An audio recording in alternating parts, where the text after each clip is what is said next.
is over. Now listen to me.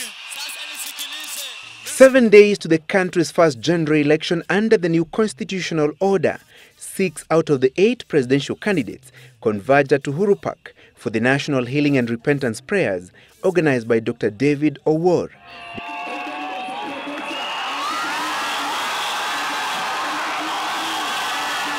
The harsh exchanges and vicious competition for votes witnessed in the campaign trail were momentarily put aside as the opponents came together in a show of peace and national unity.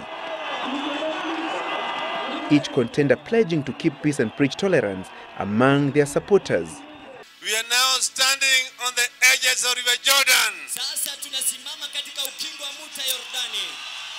Canaan is yonder. With what we are doing today, we are going to go to Canaan. Na hapa mbele ya Mwenyezi Mungu, mbele ya wananchi ambao wako mbele yangu, na mbele ya nabii ya Mwenyezi Mungu ya kwamba mimi nitaweka amani. Namuomba vile mmetuona zote hapa tukiitisha amani. Na tukiamkuana tukisema sisi ni ndugu na dada. Yoyote kati yetu atakuja kumwambia ingine, tafadhali mbele ya Mungu kataa.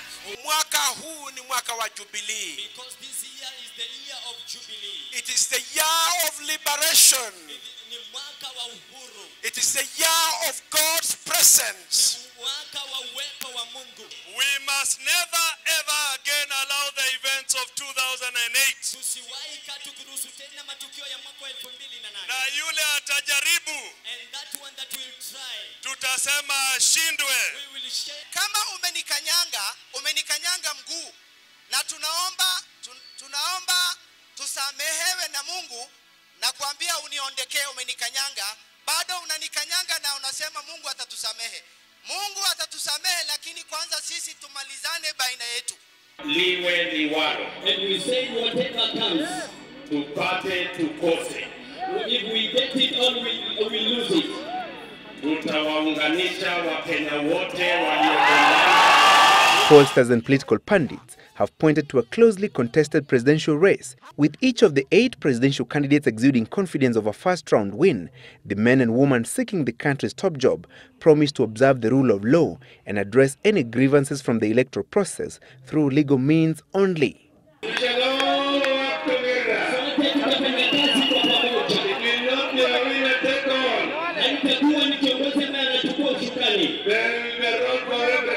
Nataka kuambia wale wote ambao tunashindana nao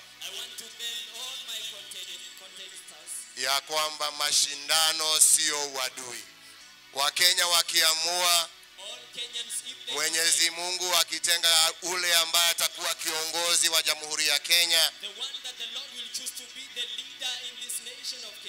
kama sio mimi ndio nitakuwa wa kwanza kukubali na kusema ya kwamba nitamuunga mkono. Na vile Wakenya wataamua, Mungu Mwenyezi nitakubali. It is weak leadership ambayo inagawa nchi kwa ukabila. Ni uongozi mdhaifu ambao unagawa watu kwa ukabila. Na tusikubali tena. Let us not accept again. Wananchi wagawe kikabila. Na nitaungana na Wakenya wengine I will join together with my fellow Kenyans kwa ajili ya amani. because of the purposes of peace.